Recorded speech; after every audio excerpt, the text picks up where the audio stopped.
that's shaped by diverse ethnic groups. They say there's 135 indigenous groups officially recognised. Sadly, Myanmar has a troubled past, plagued by cycles of conflict, oppression and political turmoil. A military coup in 2021 sent the nation back into civil war, and now a third of Myanmar is under control of various militants. Travel's dangerous, unemployment's widespread, and inflation is rampant. Myanmar's on the verge of economic collapse.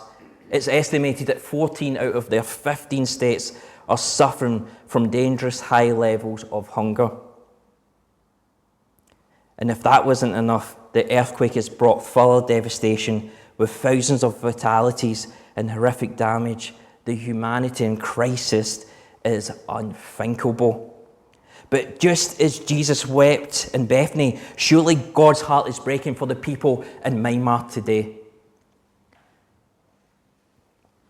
Sorry, I'm going to skip a few. If we go next one, maybe next one. Yeah, we'll go there. Yeah.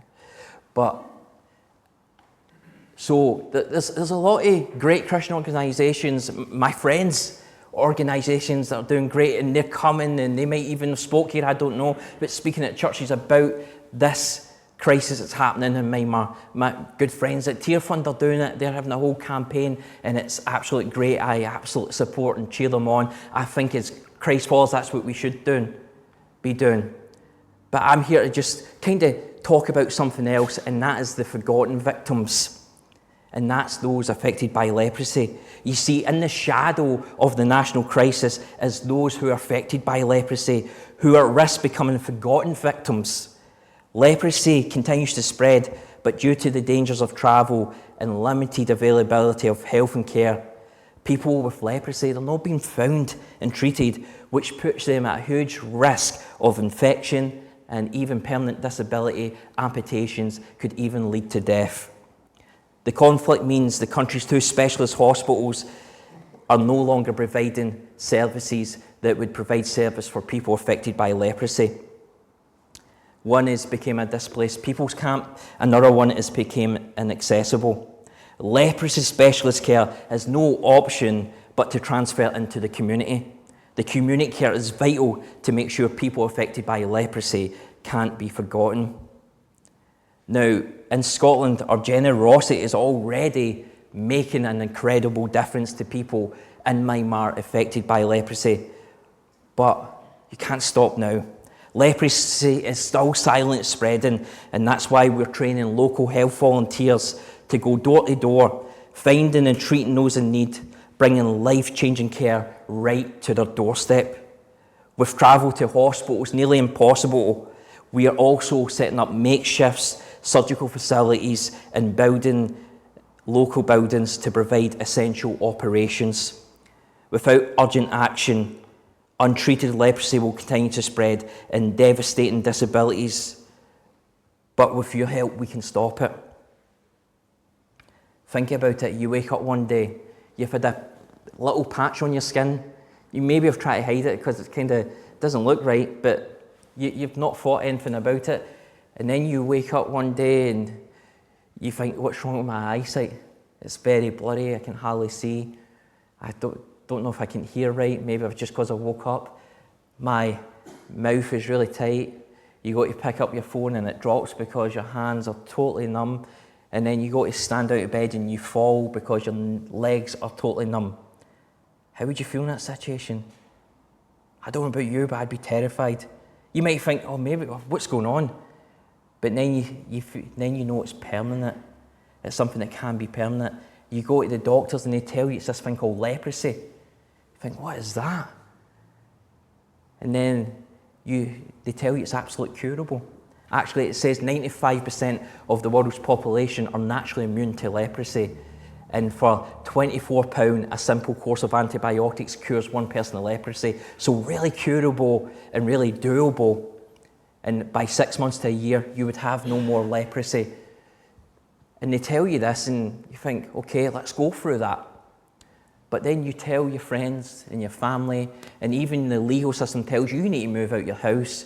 You need to move to a place that has got the worst living conditions ever, and you can never come back to your friends and your family and your community. That's what it's like for one of these people living with leprosy. But just as Jesus journeyed to Bethany to reach his friends in the time of need, our teams are going to the most forgotten places in Myanmar. Imagine thinking you've been forgotten, your body's suffering, no hospital reach. Then one day somebody knocks on your door with a smile, with bandages and love, and you realise you're not alone. You're not forgotten. Think you go to the NHS or your local GP, and what's happening in Myanmar is you would go, you really need the treatment, you need their help, you really need it. And they say, sorry, I can't see you right now, I need to go and fight in the war. That is the reality over there. But right now, we're going to watch a short film that shows you how your compassion and kindness today can bring hope. So can we just play that video, please? So will you demonstrate Jesus' sacrifice, compassion, and hope for those suffering in Myanmar today? One way, because you may be asking, how can we make a difference? One way you can make an absolute huge difference is by praying. Is it not amazing we've got a God that hears our voices even when they feel small? One thing I'm absolutely certain is prayer works. So please pray for people affected by leprosy. I encourage you to do that as a church and individually, and especially right now for the situation in Myanmar. Another way that you can revive people in Myanmar is by giving. And I've brought, if you're like me, I've brought my little handy card machine because I use plastic and no cash these days. And I've got some DD forms and whatnot, and I'd love to chat with you after the service about how you can give to change people's lives affected by leprosy. So, as I said, it's £24 to cure one person of leprosy. Now, my wife sometimes comes with me, she's not here, so just hope she doesn't watch this part on YouTube. But when I'm ill, she calls it man flu. I don't think so. I'm like that. I call it death's door. But I would pay thousands to get rid of that. And this is simple, £24 can cure that.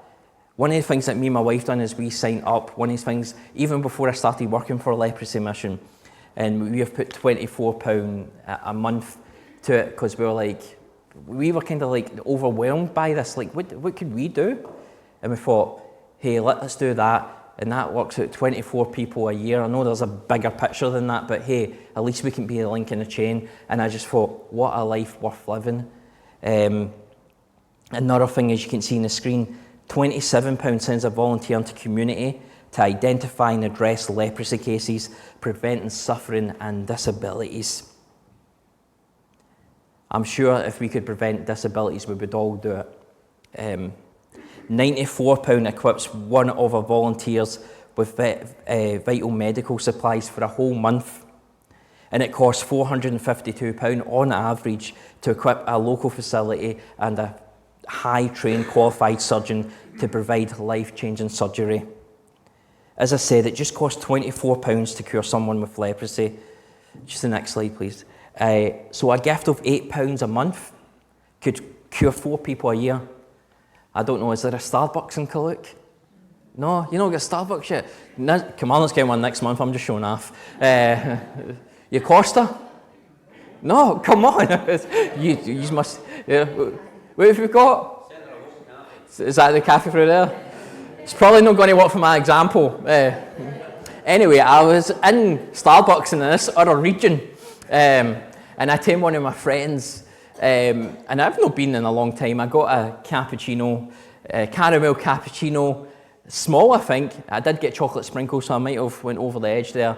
And I says, what do you want? And he says, a pot of tea. And I got my pot of tea, and it came to £7.90. And I was just like, what? And I just was reflecting, because I was obviously every Sunday I'm telling this. And I was like, 10 pence extra. I could put that by. Maybe I could stop one treat a month and my waistline would thank me. And I could put that by, and 4 people a year would be cured of this devastating disease. So through regular giving, you can make a sustainable difference in the fight against leprosy. I just want to show how important partnership is with churches in Scotland, and I'm so thankful for Linda for organising for me to come here, and it's such an honour to be here, it truly is. But I just want to do another poem to show you how important it is to me, and it's called At 85. At 85, for Jesus we'll still be on fire, not whirring away but lifting his name higher. And with Killook Baptist Church, hand in hand, we'll journey through life, healing this land. We'll visit lives once torn apart, skin healed, dignity restored from the start. In clinics, on streets, we'd have left our mark, bringing light to places that were once lost in the dark. We'll sip tea in the quiet cafe, recalling stories of transformed days, to the child who laughed, no longer alone, to the warmth of a touch once cold as a stone. We'll laugh how time's written on our face, every wrinkle a victory, a holy space. Not a single regret for all we have done, every battle we faced and every race we have run. When the world forgot them, we remembered them still, pushing past every mountain and climbing up every hill. Because love like this doesn't shrink or fade, it only keeps getting bigger by his amazing grace. And when the end comes and it's time to part, we'll hold each other's hands like we've held each heart. We'll smile through the tears, knowing what we gave, the lives that we changed, and the ones we made brave. I'll whisper your name, and you'll know it's true. We didn't just live for us, we lived for them too. Our mission will echo far beyond the years, through every embrace, every wiped tear. And when we close our eyes for that final time, we'll rest easy, knowing that we made love rhyme, not just in words, but in deeds so deep, a legacy of love that will never, ever sleep.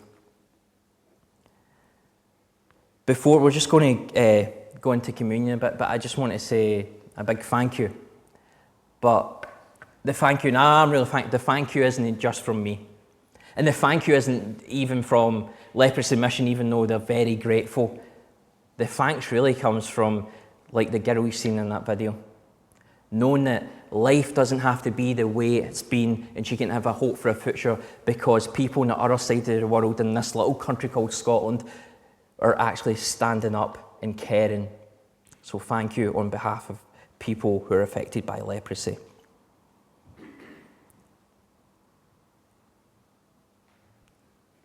So we're just going to partake in communion.